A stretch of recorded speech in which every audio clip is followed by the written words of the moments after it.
Professor ইসলাম, স্থানীয় নির্বাচন নিয়ে কিছু কথাবার্তা হচ্ছে এবং এটা তোড়জোড়ও শুরু হয়েছে, বিশেষ করে আলোচনার টেবিলে, রাজনৈতিক অঙ্গনে। কারণ স্থানীয় নির্বাচন নিয়ে একটি দ্বিমত দেখা দিয়েছে। আপনি নিশ্চয়ই জানেন যে স্থানীয় নির্বাচন দীর্ঘদিন না হওয়ার কারণে এবং এই জায়গায় দায়িত্বশীল যারা ছিলেন তারা না থাকার কারণে একটা সংকট তৈরি হয়েছে, মানুষ সেবা পাচ্ছে না নানান ধরনের। প্রফেসর ইউনূস বলেছেন যে স্থানীয় নির্বাচন এবং জাতীয় নির্বাচন কাজটা একসাথেই হচ্ছে। স্থানীয় সরকার সংস্কার কমিশনের যে প্রধান অধ্যাপক তুফাইল আহমেদ, উনি বলেছেন যে সাধারণ মানুষের একটা আগ্রহ রয়েছে স্থানীয় নির্বাচনটা আগে হয়ে যায় অন্তর্বর্তীকালীন সরকারের অধীনে। কিন্তু রাজনৈতিক দল, প্রধান রাজনৈতিক দল বিএনপি বলছে তারা স্থানীয় নির্বাচন এখন চান না, ওনারা জাতীয় নির্বাচন আগে চান। জাতীয় নাগরিক কমিটি বলছে স্থানীয় নির্বাচনের প্রক্রিয়া শুরু করার মতো একটা পরিস্থিতি তৈরি হয়েছে। এর মানে তারা চায় যে স্থানীয় সরকার নির্বাচনটা জাতীয় নির্বাচনের আগে হয়ে যাক। এই গোটা বিষয়টি আপনি কিভাবে দেখছেন? জনগণ কি চায় সেটাকে আগে আমাদের বুঝতে হবে। জনগণ চায় সেবা। সেবাটা কোথায় পাবে? জনগণের প্রথম সেবা পাওয়ার যে জায়গাগুলো আছে স্থানীয় পর্যায়ে, সেখানে যদি ইউনিয়ন পরিষদ হয়, পৌরসভা হয়, সিটি কর্পোরেশন হয়, সেখানে যদি স্থবিরতা দেখা দেয়, জনগণের প্রত্যাশা থাকবে ওই জায়গাটা আগে স্থিতিশীল হোক। সেই প্রেক্ষাপট থেকে জনগণের প্রত্যাশাটা কিন্তু সঠিক। আর রাজনৈতিক দলগুলো কিন্তু ওই ইলেকশনে নির্বাচনে অংশগ্রহণ করবে। তো আমার মনে হয়, এটা আমার ব্যক্তিগত অভিমত, যে রাজনৈতিক দলগুলো এখানে দ্বিমত পোষণ করার আমি কারণ দেখি না। কারণ তাদেরই মনোনীত ব্যক্তিরাই কিন্তু ওখানে নির্বাচনে অংশগ্রহণ করবে। সেটা জাতীয় নির্বাচন আগে আর জাতীয় নির্বাচনের পরে, এই তো পার্থক্য তো এটাই।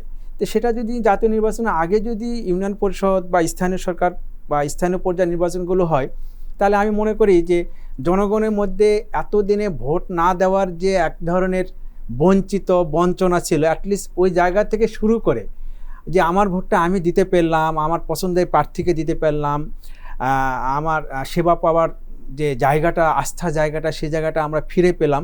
আমার মনে হয় স্থানীয় পর্যায়ে নির্বাচনটা আগে করা যায়। এর পিছনে যুক্তিটা হচ্ছে, আমার এটা নিজস্ব অভিমত, যে রাজনৈতিক সরকার যখন ক্ষমতায় থাকে, মানে ইচ্ছা করে হোক অনিচ্ছা করে হোক, একটা প্রভাব বিস্তারের জায়গা থাকে। সেটা প্রশাসনিক হতে পারে, রাজনৈতিক হতে পারে, স্থানীয় প্রভাব প্রতিপত্তি হতে পারে, নানা ধরনের হতে পারে। তো বর্তমান যে পরিস্থিতিটা বিরাজ করছে, যে এটা অন্তর্বর্তীকালীন সরকার ব্যবস্থা, এখানে সেই অর্থে জনপ্রিয়তা, সততা, তারপরে জনগণের কাছে যাওয়ার যে ব্যক্তিত্বগুলো স্থানীয় পর্যায়ে আসেন, তাদের নির্বাচনে অংশগ্রহণ করার একটা পরিবেশ সৃষ্টি হয়েছে। এবং আমার মনে হয় যে এই পরিবেশটাকে কাজে লাগানো উচিত। আর ছাত্র জনতা যে তারা যে এত মানে রক্তের বিনিময়ে আমাদের এই আজকে যে আমরা এখানে কথা বলতে পারতেছি, আমরা সবাই স্বাধীনভাবে কথা বলতে পারছি, আমাদের এই চাওয়া পাওয়াটাই কিন্তু আমাদের স্থানীয় পর্যায় থেকে যেরকম হচ্ছে, সেন্ট্রাল পর্যায় থেকে হচ্ছে। আমাদের সবাইকে কিন্তু এই স্পিরিটটাকে ধারণ করা উচিত। এবং জাতীয় পর্যায়ে নির্বাচনের পাশাপাশি স্থানীয় পর্যায়ে নির্বাচনের যে পরিবেশ, আমার কাছে মনে হয় নির্বাচনটা স্থানীয় পর্যায়টা আগে হলে ওই পরিবেশটাকে আরও একটা ট্রানজিশনের জায়গাটা আরও সুন্দর স্মুথ তৈরি হবে বলে আমি বিশ্বাস করি। প্রফেসর আসাদ, আপনি কি বলবেন? নির্বাচন তো মানুষের মৌলিক অধিকার। আমরা 16 বছরে এই মৌলিক অধিকার তো দূরের কথা, কোনো অধিকারই আসলে বাস্তবায়ন করতে পারিনি।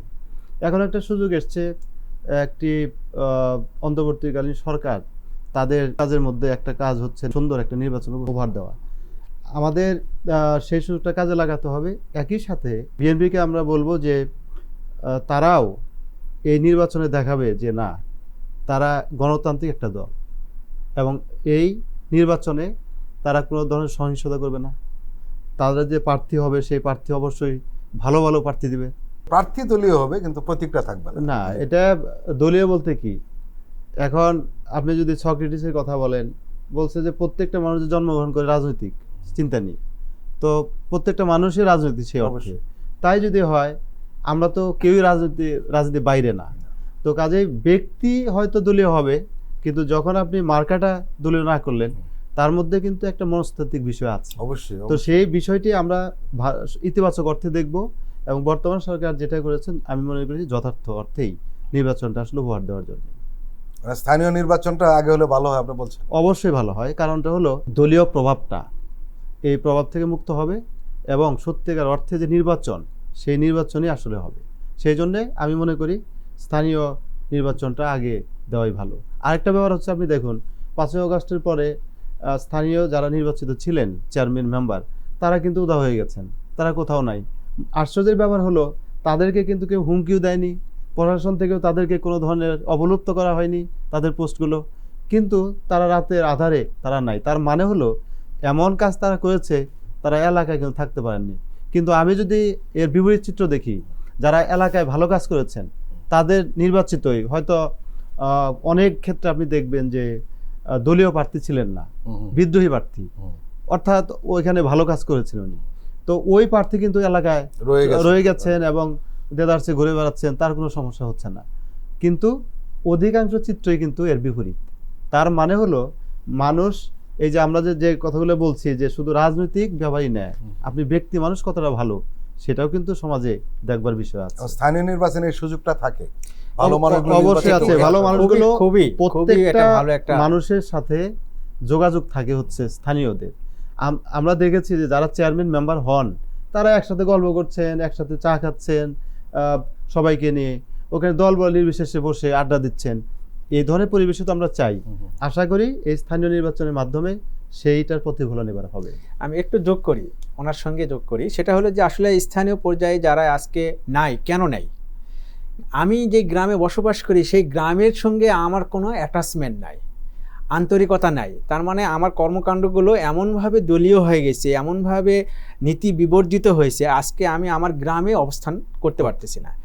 এখন যদি এই পরিস্থিতিতে সুন্দর একটা পরিবেশে নৈতিকতা সম্পন্ন, সৎ, নিষ্ঠাবান এরকম যদি প্রার্থীকে সুযোগ দেওয়া যায় এবং প্রার্থীরা যদি জনগণের কাছে উপস্থাপন করতে পারে যে আমি এরকম হারিয়ে যাওয়ার মানুষ না, আপনারা আমাকে চেনেন, তা প্রার্থীরা কিন্তু এই কথাগুলো যখন বলবে জনগণ বিবেচনা করবে যে ইয়েস, আমরা পুরাতন কি দেখেছি, এখন নতুন আমরা দেখতে চাই, নতুনত্ব, নতুন মুখ, আমরা সৎ ব্যক্তি জানতে চাই, আমরা সেবা পেতে চাই, আমরা যেন একসঙ্গে ওই প্রোটোকল নিয়ে দেখা করার জন্য ঘন্টার পর ঘন্টা বসে থাকতে না হয়, আমরা দিনে দুপুরে যখন সুবিধা তখন যেন দেখা করতে পাই, সেবা পেতে চাই। এই সেবা পাওয়ার এই দ্বার উন্মোচনের একটা সুযোগ আসছে আমাদের। এই সুযোগটাকে আরেকটি বিষয় এটা আমাদের বন্ধ করতে হবে, এটা একটা নির্দেশনায় থাকা উচিত সরকারিভাবে। সেটা হলো গত 16 বছরে এক একটা চেয়ারম্যান অথবা কোনো জায়গার মেম্বার মনে হচ্ছে এরা এত টাকার মালিক হয়েছে যার কারণে সে আর গ্রামে থাকতে স্বাচ্ছন্দ্য বোধ করছেন না, অথচ সে স্থানীয় প্রতিনিধি থাকছেন ঢাকায় বিলাসবহুল বাড়ি নিয়ে। তার মানে টাকার পাহাড় গড়ে সে কিন্তু তার রুটে থাকছেন না। তাহলে এই ধরনের পরিস্থিতি যাতে না তৈরি হয়, কারণ তৈরি হলে হবে কি, একজন চেয়ারম্যান যদি তার কর্মস্থলে না থাকেন, উনি যদি ঢাকায় থাকেন তার পরিজন নিয়ে, তাহলে জনগণের সাথে তো তার যোগাযোগ নেই, সংযোগ নেই, যেমনটা হয়েছিল এমপিদের, মন্ত্রীদের। এই পর্যায়ে কিন্তু চলে গিয়েছিল বাংলাদেশ।